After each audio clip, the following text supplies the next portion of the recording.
Good evening, ladies and gentlemen. My name is Todd Standing. I am the man that takes people out into the field and has either live interact with or eyewitness a Sasquatch. I have been trained by the Northern Cree Indians in Canada, by Survivor Man, by John Buttermilk, by Jeff Meldrum, by amazing men and women from all over the world have cooperated with me for over a decade now. I'm getting so old; it might be almost coming on to decades. 2021. Um, and sometimes I feel like Harry Potter when I do my live shows under the stairs in the closet. Sometimes I feel like I'm running around saying Sasquatch are real, like Harry Potter's running around saying there's Voldemort and nobody believes me. And sometimes I feel like there's haters and holy crap. You know, if you know anything about Harry Potter, I used to watch it and I go, the world's not really that negative. Yeah, it is. Sorry. But you know what? There's so many Hermiones and there's so many uh, Weasleys out there that they're my bros, they're my buddies. You guys know who you are. And it's, hey, Kyla, how's it going? It's so easy to focus on people like Kyla and Jeff and you guys. My gosh, it's Central Michigan Bigfoot. Thank you for joining us again, sir. Thank you for welcoming me back. It's been a lot of crazy turmoil and anarchy in my life, and it's almost all over. The coronavirus is has been really damaging a lot of people, and I am booking expeditions. With me, just so we're clear, my expeditions are always sold out.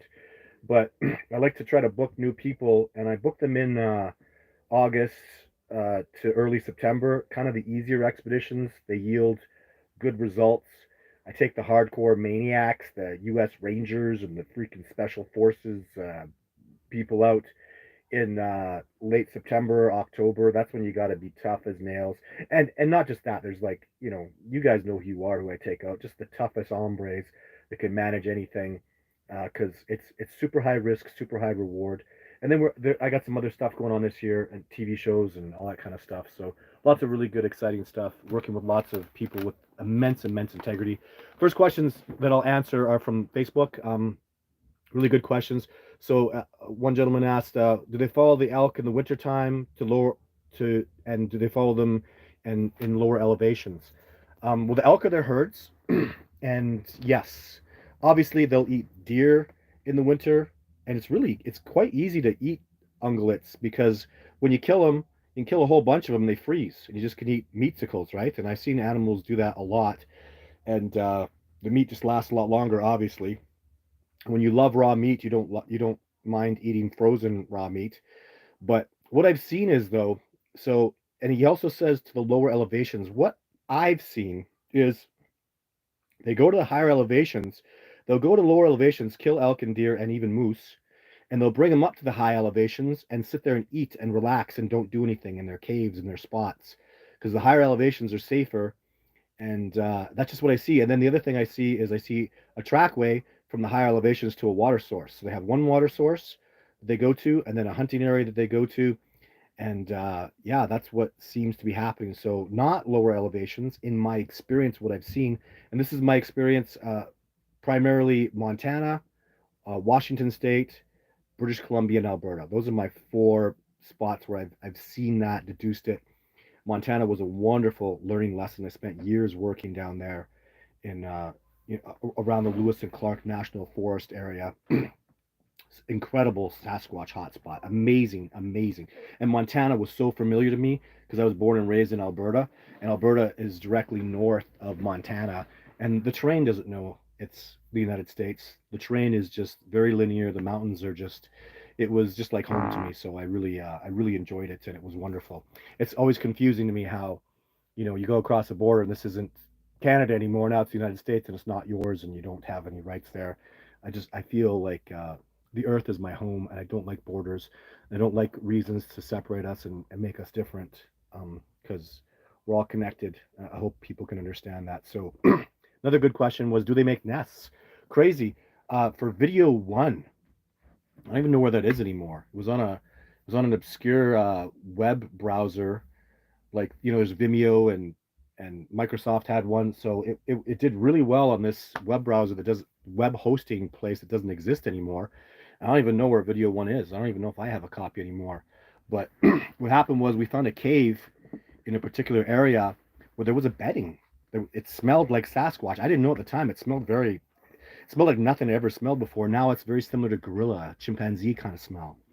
And there was Sasquatch hair. There was hair there, no fur, and there was a bedding. And they used quack grass, long grass, and it was clearly a bedding area. The cave wasn't big, but it was really in a weird spot. It was extremely difficult to get to, and the Sasquatch were there. That's what video one is. A Sasquatch running behind some trees and knocking some trees over, or bashing some trees. The snow's falling off of them.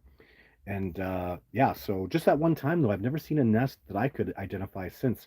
I see pictures and stuff, but never, never since, ever. So very perplexing to me because I'm very convinced back when I was a rookie, like we're talking like 2004. It was a long time ago, right? It's 2021. I'm still convinced that was a nest, but never seen anything like it since. So, and I believe me, I'm looking. Believe me. So, another question from the Facebook: do Sasquatch see well at night? Oh my God, yes. Their eyes glow a particular color I don't talk about, and and there's something though too. Let's talk. Let's get a little hokey here. Let's get a little weird because um, this subject matter is very spiritual to me.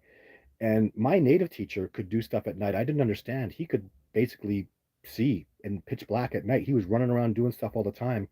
And I've heard other stories about great shaman that have been able to see at night. Lots of it. Uh, yeah, like great shaman in South America, shaman Buddhists up in Tibet and China talk about being able to see at night. And I'm telling you, well, the Sasquatch, their eyes glow. My teacher, who was Northern Cree, incredibly spiritual, incredibly gifted tracker, just connected to nature in ways that may never happen in again in the history of our species, because he was born and raised out there, and he was trained with knowledge, tens of thousands of years of knowledge. It's been so much has been lost. It's really heartbreaking. It hurts my heart to think about it, but I'm I'm sorry to say, but not sorry because I'm going to tell the truth. That man could see at night. He could see things at night. He was running around all over the place at night. I couldn't see my hand in front of my face. I'm talking almost no moonlight, like a quarter moon. Actually, the moon wasn't even up. Cloud cover, black, raining. He's running around all over the mountainsides, cliffs and stuff. And I'm hearing him running around and doing stuff. And he told me he could see, and he told me if I wanted to, I could learn that, and I didn't learn it. So much that he never taught me, and so much has been lost. But it's really heartbreaking. But that's just the way it is. So lots of great questions here. Oh my goodness. So I'm gonna have to go way up. Oh my goodness. Welcome to live chat. All right, Australia. We got Australians coming out this year on expedition. I'm really excited about that. Happy New Year. Thank you. And of course, we got Kyla. She's got such a fun Instagram page. Mississauga, Ontario, Laura, hello. Let's look for some questions here. Sorry about the shakiness here. Hello, Todd. Great to see you. Thank you. Ohio. Love that. The Grassman State. Spent quite a bit of time in Ohio. I have a wonderful friend and a colleague from Ohio that just helped so much. That's the reason Discovering Bigfoot, the movie, exists, in case any of you were wondering, because of my friend from Ohio. Hey, Todd, how strong do you think the Sasquatch could potentially be? It's obscene. This is a executioner wasp, at least twice as strong as a gorilla. When I say at least, that's me being really conservative. They are so powerful. It's really like I'll go out with expeditioners. I go out with Survivor Man. I go out with people and I go, "You see that tree?" They go, "Yeah." "You see how it's been pushed over?" They go, "Yeah." A Sasquatch did that, and they go, "What the hell are you talking about?" Like a tree that's like an old tree that's maybe got a 2-foot base. You couldn't pull it over with a truck. Sasquatch are ripping it out of the ground. I think there's multiple individuals. I know it doesn't make sense, guys, but I don't apologize for. See, when you're coming along a trail, and you saw this on Survivor Man a little bit, he didn't get into the monster trees that were busted over. You see busted over trees, then the trapper comes by, or I come by, we cut the trees, busted over trees again, except this time they're bigger, and you cut them, and then the trees are so big that are busted over the trail, you can't even cut them, like, make logs. If you cut them, it would take you like 4 hours to move the trail. So the dumbass trapper and me, we go around the tree and back onto the trail, and the Sasquatch are there going, when is he gonna get it? Stay off my trail. You know, and I do get it, but I want to interact with them. So I keep, you know, maybe I'm upsetting them a little bit. I don't want to, but just what I do. I'm out there for the Sasquatch. So I'm having a little trouble with all the questions here, guys. So I'm just gonna start scooching through them. How are they mating, reproducing? Seen any Bigfoot babies? I saw the youngest Sasquatch I've seen, probably 2-year-olds running around, and I get the heck out of there when that happens. They make a particular sound. It's very clear to me. Let's make the sound. It's kind of like whoop, whoop. It's like a dripping sound at the end. So it's whoop. It sounds young. It's very young. I've identified it many times. And when they're young and running around like that, it's just problems. I think of like a bear cub running around with the mother sow.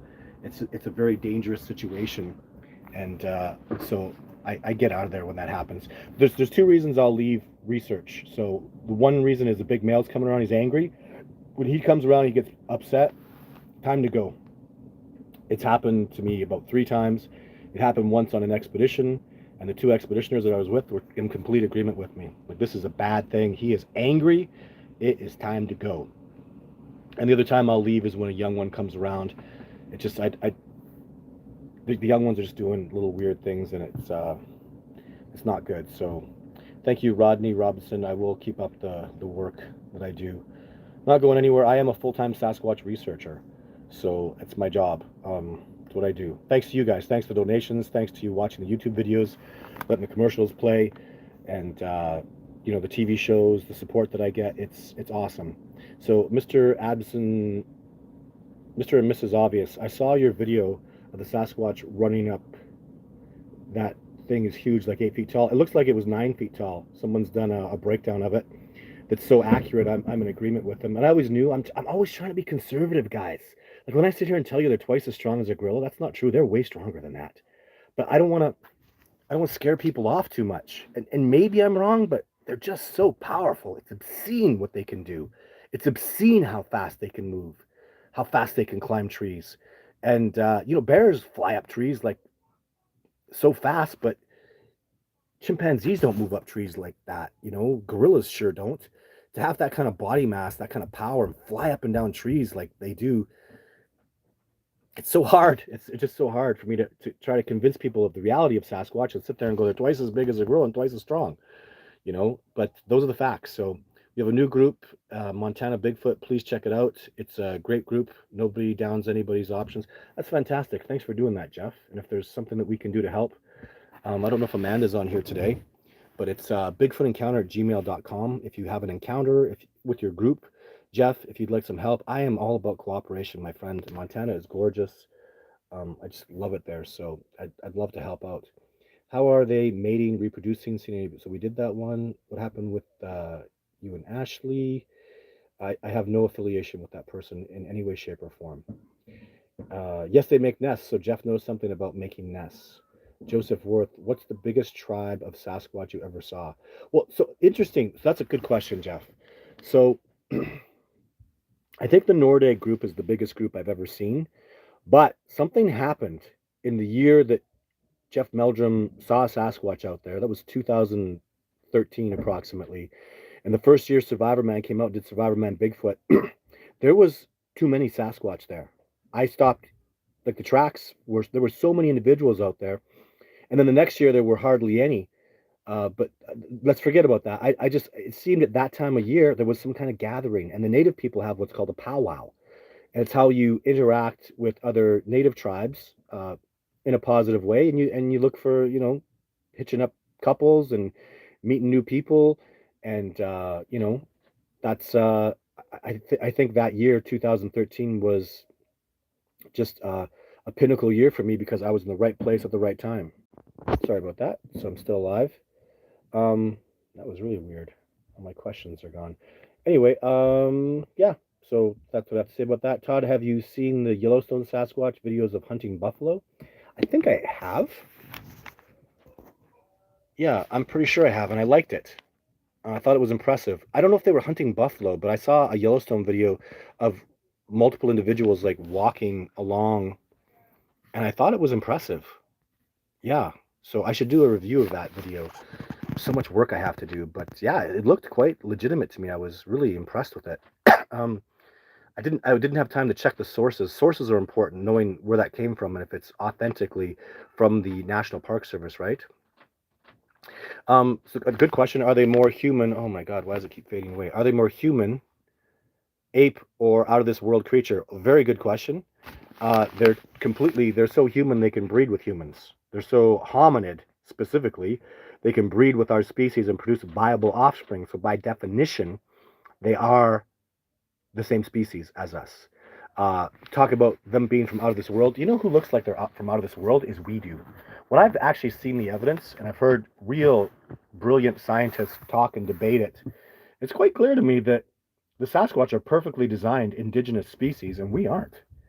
So, and there's some stuff that's happened in the DNA, I don't know, 5,000 years ago or something, where it looked like there was a big hiccup and where the human species could have been interbred with something from extraterrestrial. And this is not, and again, we're not paranormal anymore, guys. Aliens are real. It's a fact. I mean, it's out. They're done. It's real. I've known it for many, many years. I've seen the evidence. I've seen stuff in the skies. Uh, I've seen evidence, boots on the ground, cows cut up with lasers and stuff, and so or some kind of cutting device that they weren't bleed. Like I've seen so much evidence, and I know it's a fact. And the Canadian Minister for Defense talked about it. I don't know, like 6 or 7 years ago, that there is a real alien thing, and now there's other stuff coming out about it. But anyways, the fact is that the Sasquatch is the most indigenous looking species I've ever seen. They're so highly evolved and specialized for this exact terrain that they're the best. Look at them. They're the best. They're the best at what they do. They're the best at surviving in the harshest environments on our planet, and that's amazing. So apes don't survive in cold weather like the Sasquatch do, and they're not predatorial hunters like the Sasquatch are. So just there's so many levels of what an amazing species they are. In fact, this is a bold statement, but I'm going to stick to it. The fact is, we are the ultimate civilized species. So when it comes to civilization, which is not such a great thing, really. So domestication, civilization, it's a little scary. And if you're not paying attention, you won't agree with me. If you're paying attention, it's pretty scary what's happening with civilization. But when it comes to wilderness and and wildness and real, true terrestrial survival on this planet, the Sasquatch are the best. They're the best. So they're incredible. They're the best survivors. So it's a really important thing to really get through your head is they're incredible at what they do. They survive in these harsh environments with abundance. They're absolutely amazing. Hi, Todd. Are Sasquatch in Wisconsin? I don't know for sure. I don't even recall really a sighting that was impressive to me, but I could be wrong. And watching your work through the years, it seems like they live in very large wilderness areas. Yes, and I don't know anything. I've never been to Wisconsin. I've never met somebody from Wisconsin and reviewed their evidence, but so I just can't say yes or no. I'm not. I don't know. I'm happy to say that once in a while. I don't know because I don't. How much weight do you think they could pull off the floor? Oh, dude, what a good question. Because I love those strongman things. I've always been kind of unnaturally strong. Uh, I'm not a big guy. Well, I'm 6'3", but I'm not like some big muscular guy. But I've always just had really cool power where I could just pick things up, and I've really been strong. And I really admire those strongmen that do the crazy, awesome stuff. I don't think there's a bar that could hold the weight a Sasquatch could hold up. Let me put it that way. So the bar would bust before a Sasquatch would quit a deadlift. I'm totally convinced of that. Their power is absolutely obscene. Like, I'm not sure what these strongmen, well, even I do the Atlas balls. I lift 350-pound Atlas balls. And a Sasquatch could lift probably a 2,000-pound Atlas ball. Like they're just so, like if you think about what a gorilla could lift, gorillas are monsters, powerful. It's obscene how powerful. There's no man that's, a gorilla's 4 times more powerful than the strongest man that ever lived. Yes, no arguing that. Gorillas are monstrously powerful, born that way. and a Sasquatch being double that strength. I mean, it's just obscene. I can't even make the calculations because you know what? Whoops. If I went and made the calculations, the results would be so obscene that it would just be offensive. It would literally be offensive how powerful they are, and it would just create more difficulty in helping facilitate this discovery, moving towards acceptance, which is a really big part of what I'm doing. Is um, the John Bennernagel part of me wants this discovery to happen. Didn't happen in his time, not because he did the best he could, but that is a big goal of mine, is to facilitate this discovery being recognized and known. And it's truth at the end of the day. The truth is they exist. The truth is they're amazing. The truth is they can do incredible things for this planet. And yeah, Jeff Parker, we're getting more people speaking up here in Montana. It's harder than any. I agree with you, Jeff. It's crazy. It's like I wasn't really that famous when I was doing stuff in Montana. I wasn't recognized so much as I am now. And I just go talk to people, and if you bring up the topic of Sasquatch, it's a hot topic. Lewis and Clark National Forest, and those Sasquatch out there, they're awesome. There's really cool troops of Sasquatch out there, and in Billings, all the way down into Billings, guys. Yeah. So that's the next question. Is Powder Blue 29 says I'm in Billings? Yeah, they're all the way down through there. So Sasquatch lives in Wisconsin. 110% sure, seen them with my own eyes. Well, thank you for that, Adam. So 110% sure. So it fantastic, and doesn't surprise me at all. You know what? So I'll tell you something. Uh, I was offered money to go to Hawaii and prove that Sasquatch are there. I didn't go. I don't want to go because it was this simple. So somebody said they saw Sasquatch there, all this Sasquatch stuff, showed me pictures and stuff that looked kind of wishy-washy to me, and the interview was wishy-washy. At the time, I was a little nicer. I'm not so, not that I'm not nice. I'm just blunt. I don't have time to waste with people that are lying and saying stuff that doesn't make any sense, or trying to regurgitate information that I've been made public. So, anyways, this was the end of my Hawaii Sasquatch. Did the indigenous Hawaiian people say anything about Sasquatch? If if the indigenous people who knew those islands backwards and forwards say Sasquatch aren't there, Sasquatch aren't there. Have a nice day. It's over. They have no records of it, no acknowledgments of it, no elders talk about it. There's no Sasquatch in Hawaii, ladies and gentlemen. So, could I be wrong? I could be wrong. However, I'm strongly convinced, based on its indigenous cultures, boy, they were so connected, they were so spiritual, and learning a lot about the Hawaiian culture. It's beautiful. They were beautiful and connected and wonderful. There's really, really great things. So, yeah, and I have an immense respect for indigenous populations.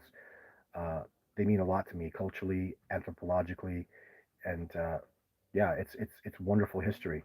Mr. and Mrs. Obvious, do the male Sasquatch fight for dominance? Yes, I've been around for one of those fights, and I've seen other evidence to it. Hey, there's Phil.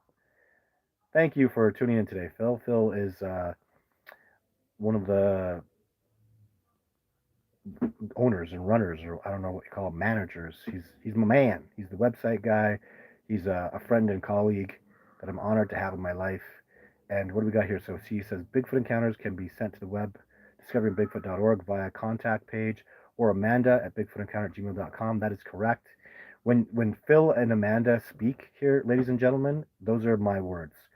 So if you impress them, if they say something, I'm saying it. That's how these are my friends and colleagues, and they're supporters. They're involved in everything that I do. If you talk to Phil or you talk to Amanda, it's just like talking to me. It's that's their right left arm. So that's how I feel about those people. They've been wonderful in my life personally, through the help of Sasquatch. I don't even, and they just do it the same way I do it. You know, iron sharpens iron, and passion recognizes passion. These are just wonderful, passionate people that are excited about this discovery the same way I am. In case you didn't notice that, very excited about this discovery, and they are working very hard just because they're passionate about it and it matters to them. So yeah, they're amazing people. Hi Todd, it's a wonder I don't get eye reflections from Bigfoot's eyes when I get pics with my digital binoculars, but I do get a reflection when it's a human. Well, I'll tell you something, Dwayne. I think that the reflection, the light that I see, and sometimes it's so dull. There have been times where I'm looking in the eyes of a Sasquatch, and I sit there, and the problem is also your eyes, right? Your eyes have to adjust. Your eyes don't see great at night. There, most of the time when I look and see Sasquatch eyes, I don't see them. I go and I have a funny feeling. I look and I go, is that a gentle glow? And I'll look at it and I'll watch it and I'll look at it and I'll stare at it and then I'll see the more. What happens is now the more I stare at it over minutes, I'm talking minutes and minutes of it.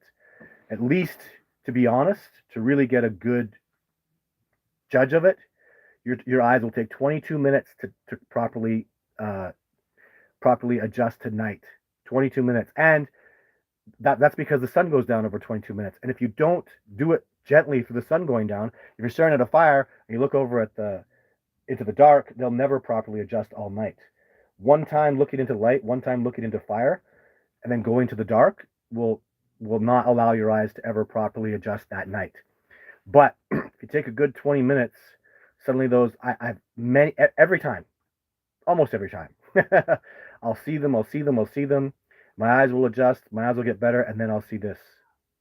A blink, and then I'll know it. Two eyes, blink, the color, blink. So be patient. They're patient. They'll sit there for hours and stare at you.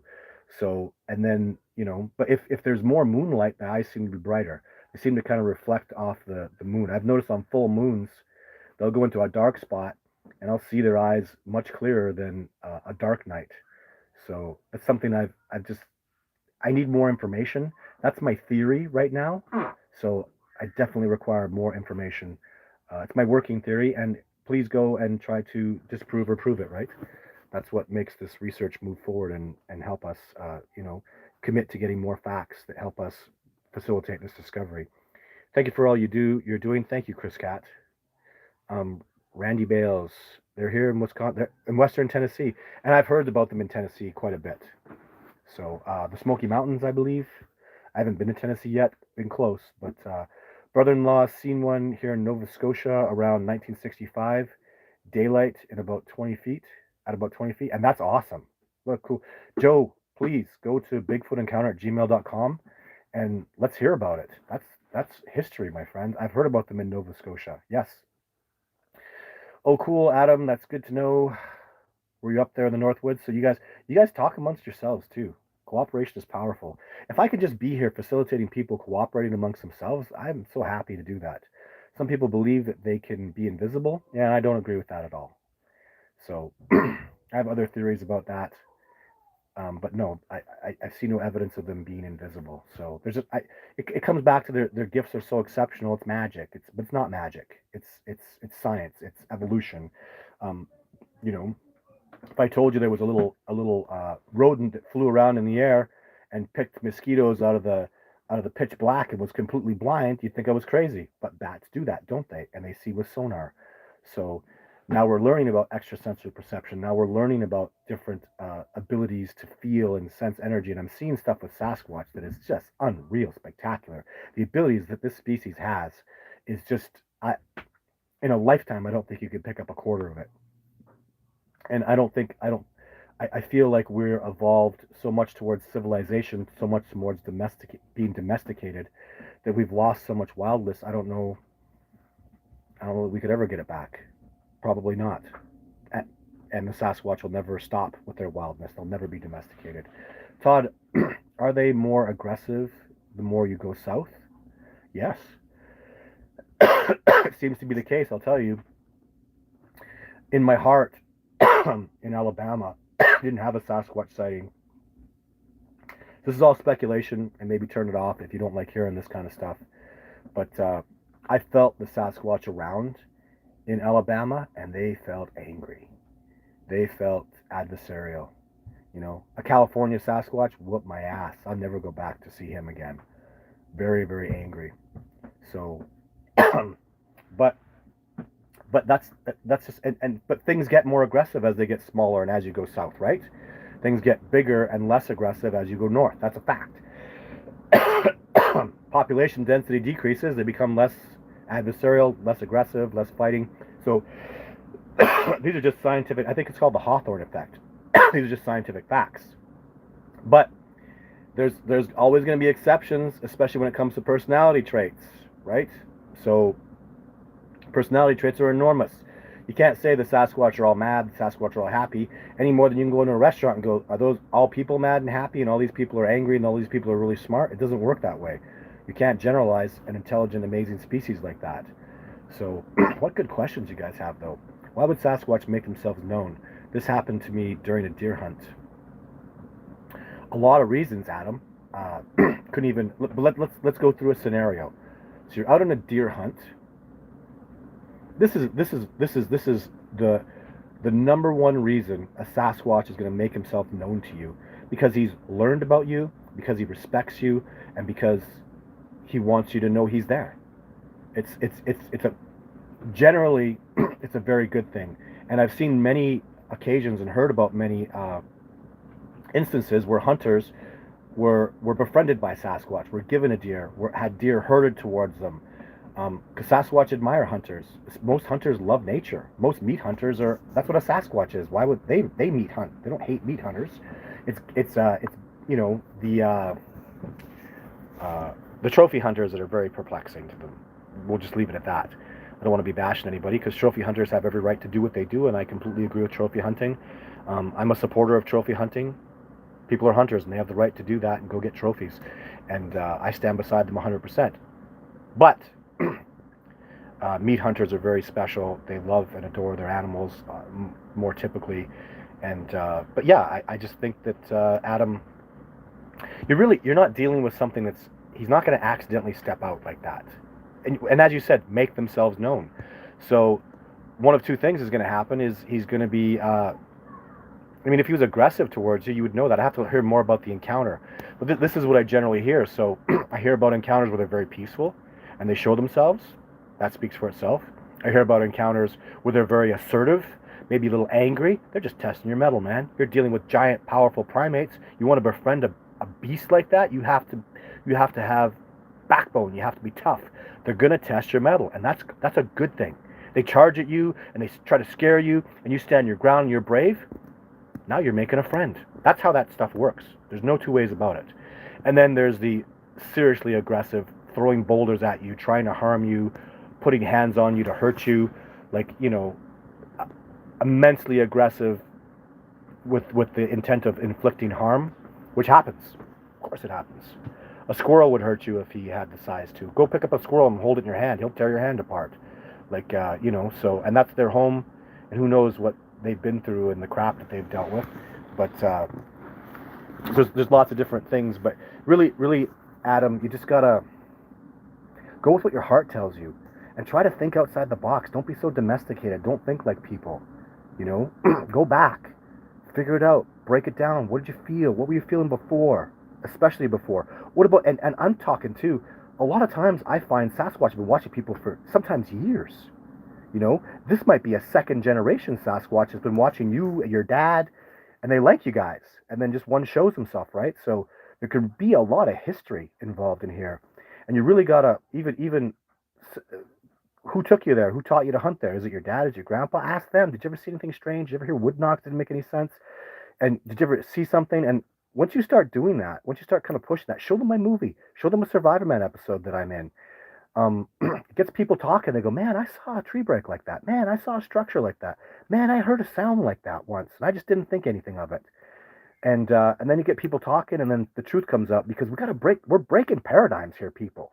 We're busting through old school manners of thinking, of ignorance. Literally, we're breaking through levels of ignorance and going to another level of intellectual understanding and freedom and greatness and truth and honesty and integrity. So many wonderful things.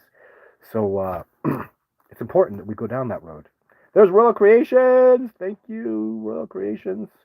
Always been a big supporter of my work. I always see Royal Creations around. If you're on Instagram or you follow me and you makes donations and stuff, Royal Creations is always helping me out. Thank you for all your help and support, Royal Creations. Pablo Big Balls. Mega Sasquatch lives forever. Thank you, Paula Big Balls. What he means by big balls is he has those exercise balls that you do sit-ups and stuff on. That's what he means by big balls. Todd, can you describe the smell when a Sasquatch is near? Two kinds of smell. I call the acute one. It's a sweet gorilla kind of smell, stench. That means he's angry right now. That means he's acute means here now. It's definitely a sweet smell. And then there's the old kind of smell. Now you're dealing. My theory is now you're dealing with a Sasquatch who's been stinky, who's in a rut, or looking to cause trouble, or just being a badass, being like a dog soldier of like what the old natives used to do, dog soldier work. So yeah, so there's the sweet one and the sour old one. It's like baby carrots and old, starchy carrots. So it's very very clear to me. I've almost only two times. I'd say I've smelled Sasquatch in my life,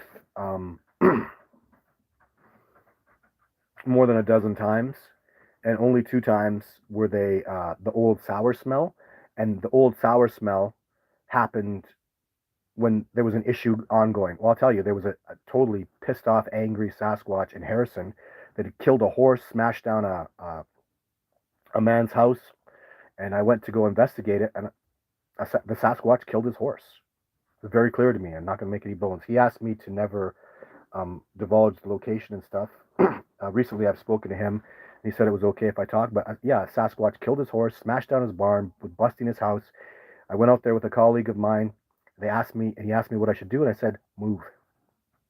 He goes, what do you mean? I go, I'm not taking that thing on. That's a beast out there. And he's warning you, buddy. Like, this is problematic. Something's gone wrong. And I could see the man himself had, he's probably done things that upset the Sasquatch. He knew there was more that I wasn't being told. I could just feel that there's some deception going on there. The guy was doing something. He upset the Sasquatch.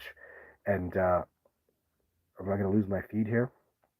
But anyways, so that was one time. It was an old smell. Like that Sasquatch had been mad at him for a long time. When I smelled him come around, it was an old, sour kind of smell. And then just one other time that I smelled it was on an Indian reserve. It was the same thing. The Sasquatch was like upset with the people, bashing things around. In that case, though, there was no deaths. There was no horses dying. And I believe I was able to facilitate a peaceful, through the help of an elder, I was able to facilitate a peaceful agreement. And then all the Sasquatch turmoil went away. So all the other times, I remember being on expedition going, you smell that? They go, uh-huh. You smell how it's sweet? It's got like a sweet stench to it. They go, uh-huh. I go, that's a Sasquatch. He's mad at us right now. And this particular time on an expedition, what happened was quite clear to me. The Sasquatch was hunting, and we came in and disturbed the hunt. The deer ran off, and so he came and got a little upset at us for messing with his hunt, I think. So, and that's when the wind gauge picked up, and the Sasquatch got into the wind gauge so we could smell him. They're so far ahead of us, guys. It was all, anyways. It was all the expeditioners agreed with me, man, that is a sweet stench. Like fresh urine kind of smell. So, Rodney Robinson, Todd, I just wanted to know, have you got to communicate and actually hear the Bigfoot talk and understand they don't like humans, just curious. Well, some Sasquatch do like humans. Some Sasquatch don't. Some Sasquatch like some. It's. There's no. Even compared to dogs, my dog likes some people, doesn't like other people. If you don't like my dog doesn't like you. We're not going to get along. I really use that as a gauge. So I'm not going to be able to. If you're not a good dog person and you don't have that ability, no disrespect. You're just my dog's a wonderful, amazing girl, and probably not going to work out our relationship too well. So, anyways, I've never heard them talk, and they're going to make their own judgments. There's stuff going on, guys. Have you heard of aura? A Sasquatch can see your aura. They can see your intent by the way you move. They make judgments on you. Even they're going to smell your scat. They're going to smell your urine. Like there's so many levels. And that stuff might sound weird to you, but to a Sasquatch, if you're sick, if you eat horrible food, you're toxic to yourself. You're a toxic being. He's going to stay away from you. If you treat yourself toxically, how are you going to treat him well? I love the way they judge. I love it. We had a primatologist come out. This amazing, wonderful woman. She had horrible, toxic food. The Sasquatch couldn't stay far enough away from her. I didn't want to be around her when she was sweaty. She was just toxic. And it was very clear to me that she did have good energy and she was wonderful and a really nice lady, but she just toxified herself eating jujubes and Coca-Cola and potato chips. And it was toxic and the Sasquatch stayed away. That's the level you're dealing with. They judge you for everything. Everything. And why not? Isn't that the purest way to judge things? Is the way they do things, the way they see things. It's so genius. It's like through a child's eyes, and the genius to it is amazing. So they have to be able to see in the dark. They threw 37. They threw 37 rocks into the river right behind me in October 12th. And I hope Central Michigan, man, I hope you're relaying these stories to us. Man, I wish I had more time to go work with you guys and speak with you guys about this stuff. But yeah, I agree. They can really see at night. It's very, very clear to me. Do you believe Sasquatch is interdimensional? Absolutely not. Not at all. They're just a corporeal being, 100%. They never, even, we get in trouble when we start talking about interdimensional travelers, because traveling from one dimension to another, we're a three-dimensional being. We can't exist in a fourth dimension. So when you really start saying that stuff to a scientist, they go, what? Now you're talking crazy. And we lose respect, we lose ground with scientists that we're trying to attract to this discovery by saying preposterous things like that. It doesn't make any sense. If you really, a two-dimensional being doesn't exist on a four-dimensional plane, guys. So if you just understand that, look it up, figure it out. A three-dimensional being can, a four-dimensional being would come into a three-dimensional plane. You wouldn't be able to. It'd be everywhere and everything in all places. You wouldn't be able to decipher it. So it's really, yeah. So if you don't really understand the science, probably best you just sort of stay away from it. I'm not trying to be disrespectful, but and when you talk to people that understand two-dimensional, three-dimensional mathematicians, physicists, they're geniuses. They're brilliant. Like they're amazing stuff they're doing. And you go start talking that stuff to them, and they're just going to look at you like, you shouldn't be talking about things you don't know about. So, hey Todd, watched you for a lot of years. Thanks, Melissa Cleveland. I appreciate all your support for all the years. It really matters to me.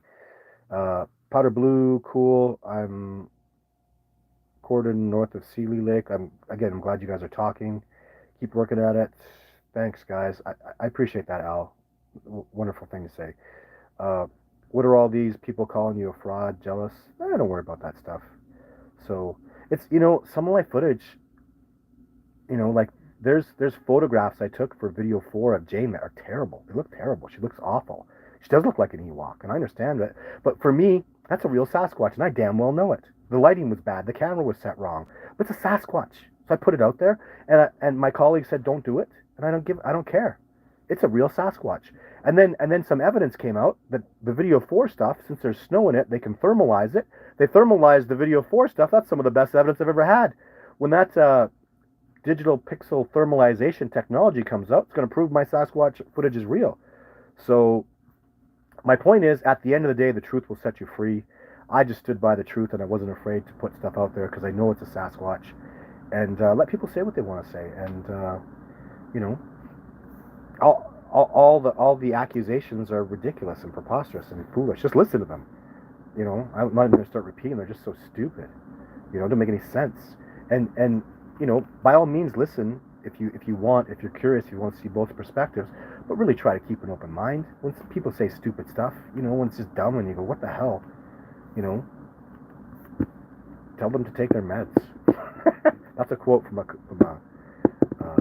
mentor of mine. I'm not going to mention his name, but Christina says, why do the Bigfoot in your videos look so different? Are they from the same tribe? And that's video 4, which is Jane. Video 5 is Jake. Video 6, you can't really see him. Video 7 is Thermal. Video 8 is Kubota. And they look identical. The colors are a little off because Jake looks a little more brown. In real life, I find him to be very much darker. So for some reason, the camera sort of lit it up a bit and made him look more brown. He looks darker brown when I see him in real life. Jane is a very dark brown, but she's in direct sunlight. And then their body style, and what you're not seeing is you're not seeing their bodies. Their bodies are like identical. They're totally built precisely the same. Well, except I would say extremely similar. Kubota is kind of more of a, he's not tall, he's not big, so he's got long, his arms seem pretty long. His body is just not as big as Jake's. He's not a big dominant Sasquatch, It's like people are different like that, right? There's ectomorphs, mesomorphs, endomorphs in humans. You see the NBA players, and then you see the the power lifters, the hockey players. They all have different builds, different physiques, and And Kubota's also dark. Kubota's like black. Yeah, Kubota's super black. And what I've noticed too is it seems like all the young ones I've seen are jet black, and as they get older, they turn brown a little bit. But maybe, like Kubota, he was black when he was young, and maybe he grew up and stayed black. So, yeah, they look so much the similar. Jane is just a female. She's got gentler traits. You know, if you saw a man with a beard and the gruffness, and a woman who's gentle and young, there's going to be a difference. And Kubota is also old. So, yeah, Jake was young. Jake was in his late teens. I predicted Jake when I filmed him. Don't quote me on this, but I think he was about 16. I have it in my notes somewhere. Again, Todd, have you ever experienced Mindspeak? Yes, many times. A lot. I'm getting better at it. It's something I'm really working on. Well, I've been set back the last couple of years, but I'll get back. And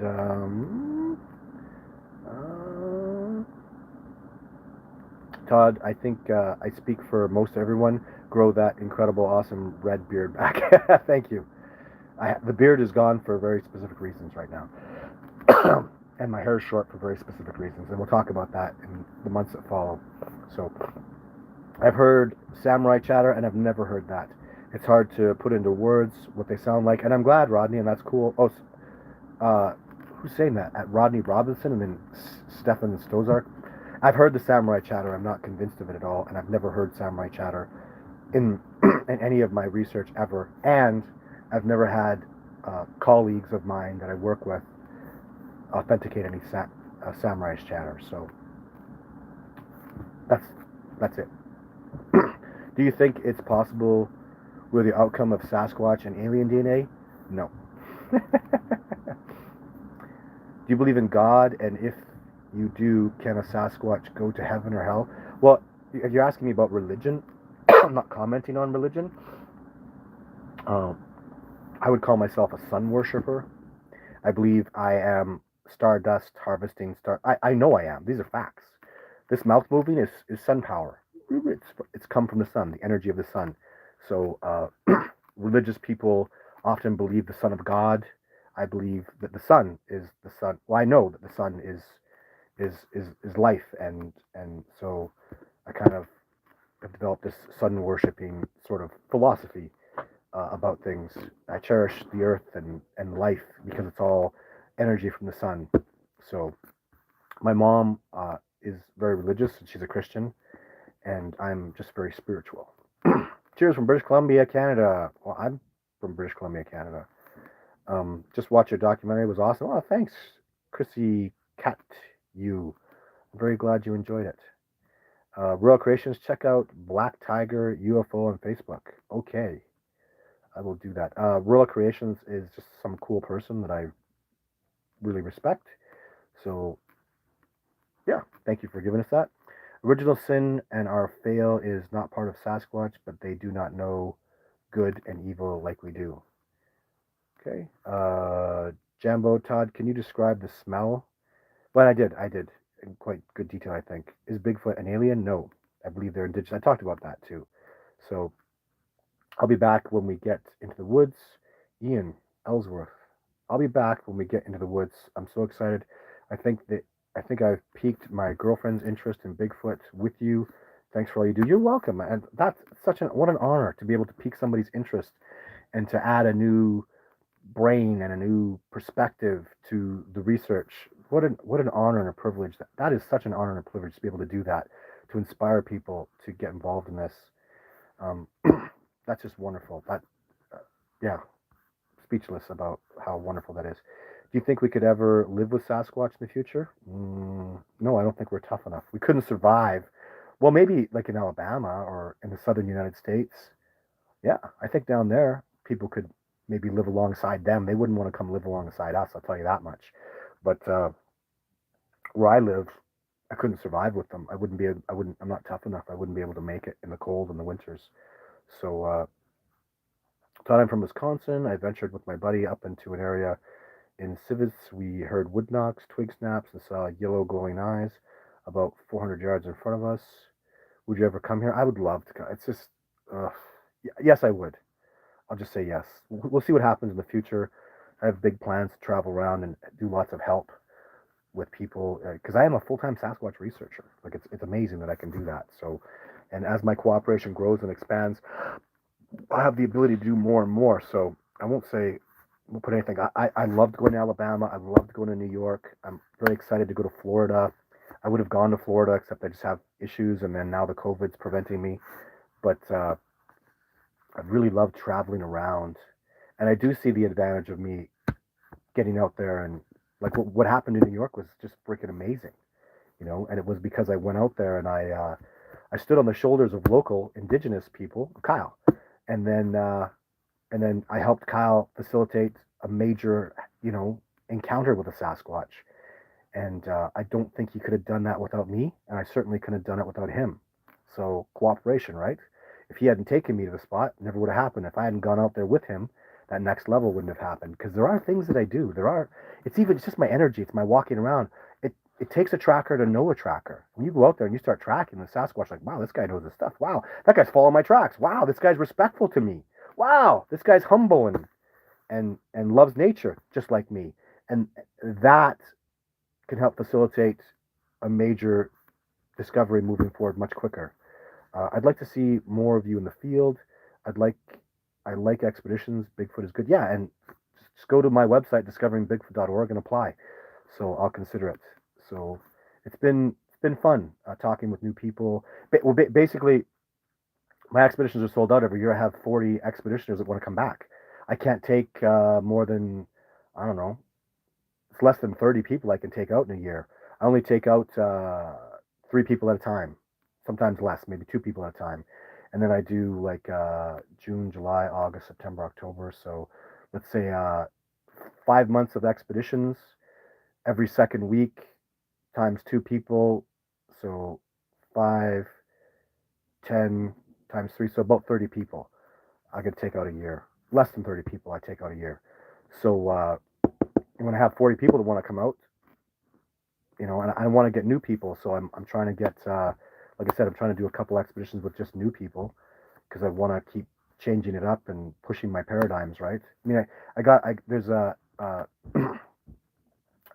father and son team coming up from England, and they're just a bunch of goofballs, and I'm such a goofball.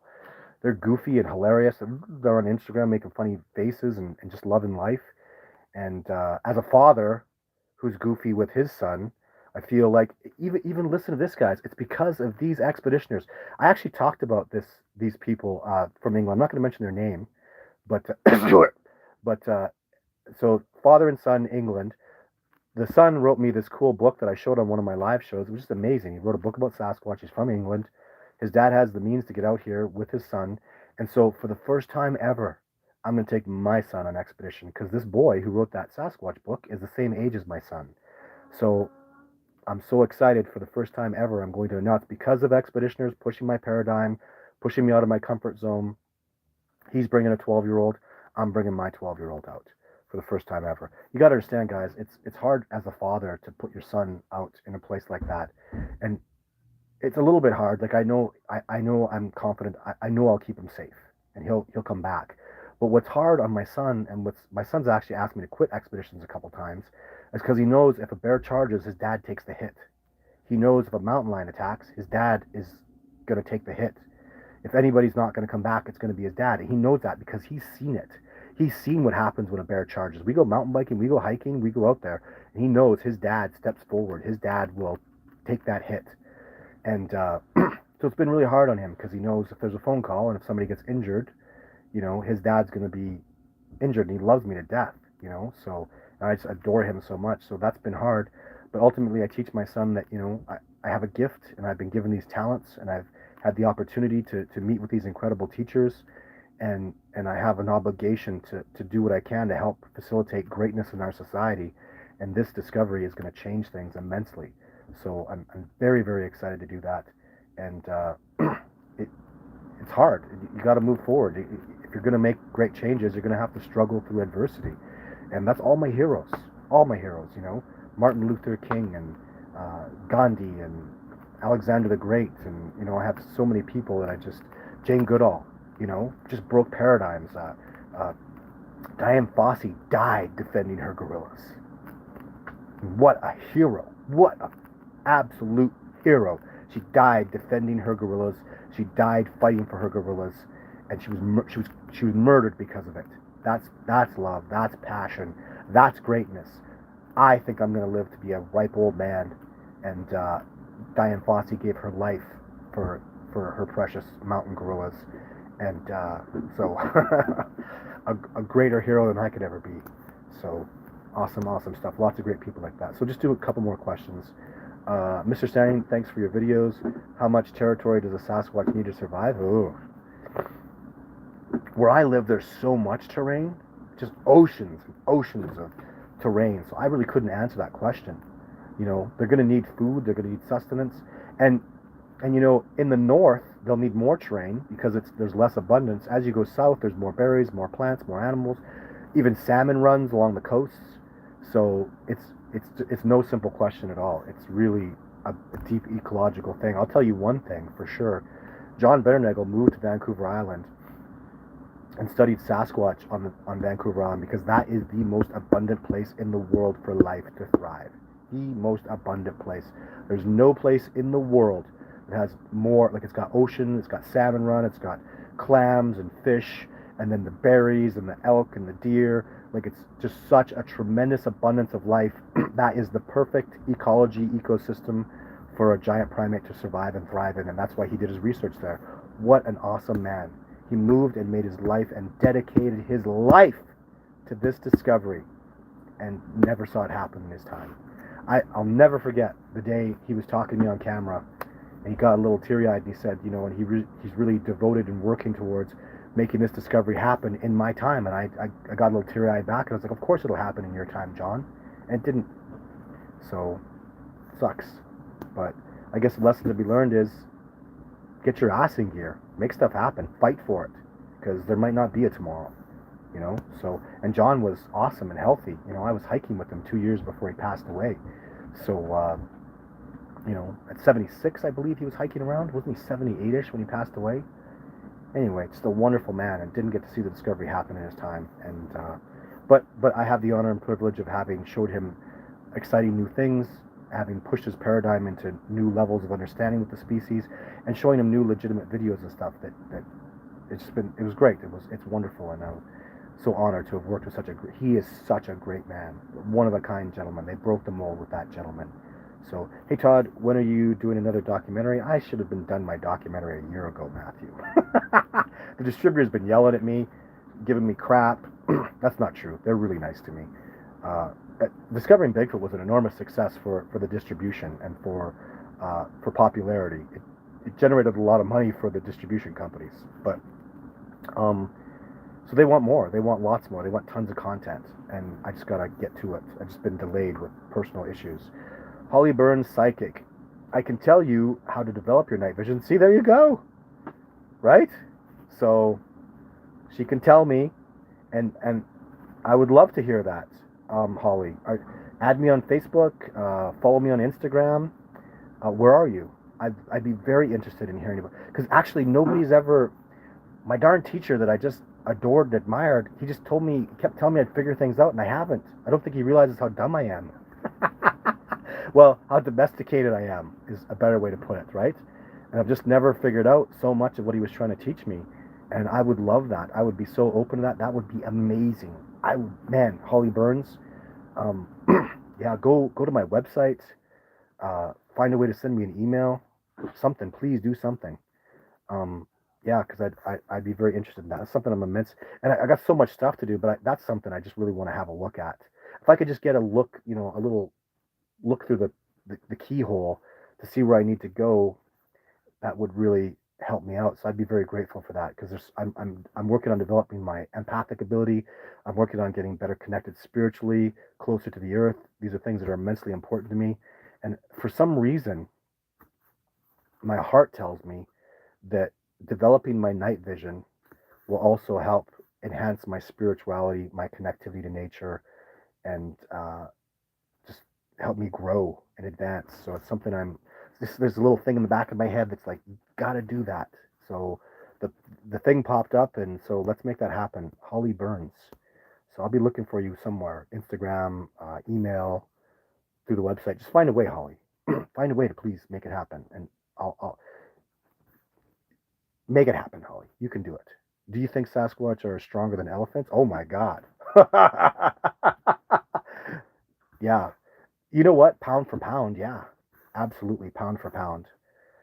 They would be, and even I think like a bear would be stronger than an elephant pound for pound because uh, in cold weather, elephants need to survive and need to be able to cool themselves off, and they live in hotter climates, so they're going to want to not generate so much heat.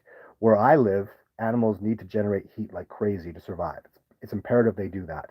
So when you need to generate heat, you create more muscle density, more slow twitch fibers, richer fast twitch fibers, and you get stronger because of it. But that's a necessity in which you need to generate heat. So you get better compacted, tougher muscles, and these are just scientific facts, guys. Nothing for dispute. So pound for pound, yeah, northern creatures are stronger pound for pound because of their ability to need to cool off and to generate heat to survive. So just a couple more questions, guys. We're going way into overtime here. Oh, talking about religion and stuff. How many Sasquatch you think there are on Earth? And couldn't even. I made a guesstimation 15,000 in North America, and I don't. That's just so. I'm. I just my point was to try to start with a number. Sometimes in business, people say the first person who says a number loses. I don't. If you don't have the balls to say a number, then just shut your mouth. So I say a number. I need to start the ball rolling. Everybody's going to be silent. I'm going to put my hand in there and start talking.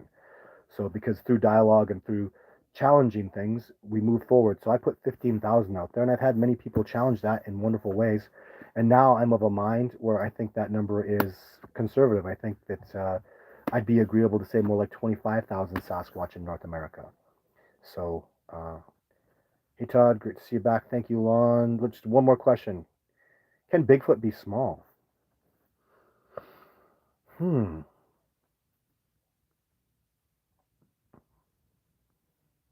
don't think so.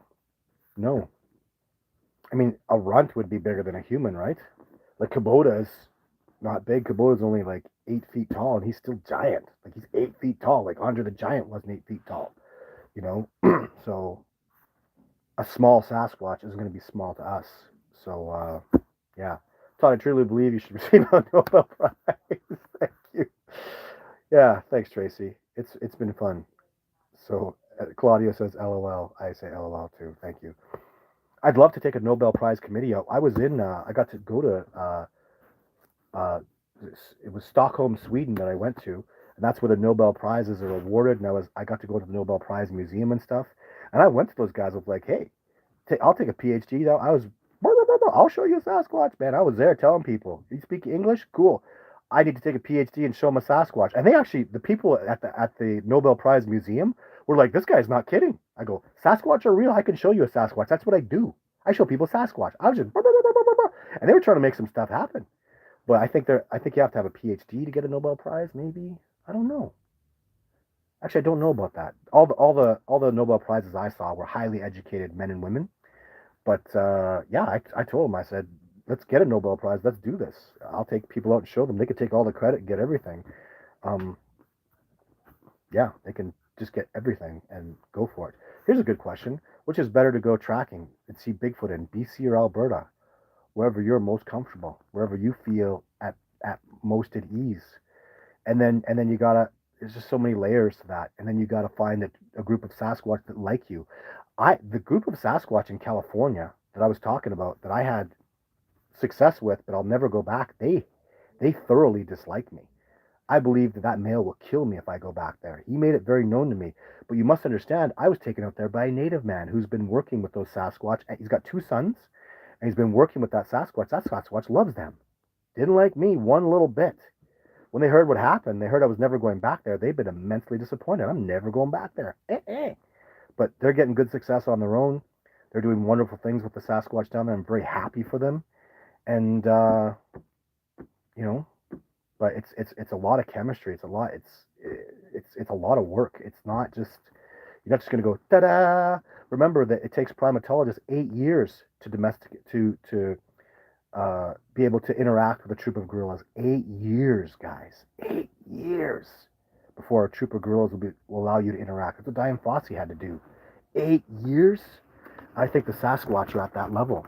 That's another number that I talk about in comparison with the gorilla. I think it's 8 years before you can really start seeing them and getting them come out and having really good success with them. And in fact, that's not true. It's been longer than that. But I haven't, the other side of the coin is I haven't been like full-time out there kicking ass like they can do in Africa. They can go out there a lot and they can spend a lot of time out there, and I haven't been able to do that with Sasquatch. Even being a full-time researcher, I'm not out there in the wintertime. So I do, in the wintertime, it's more talking to people, getting my documentaries together, looking at my footage, cooperating, talking, even theorizing is wintertime stuff. And I bust my body up pretty badly. I get injuries and stuff in the summertime. Most years I come out of there like I need a couple months off from falling and injuries, and my quad was all messed up really badly.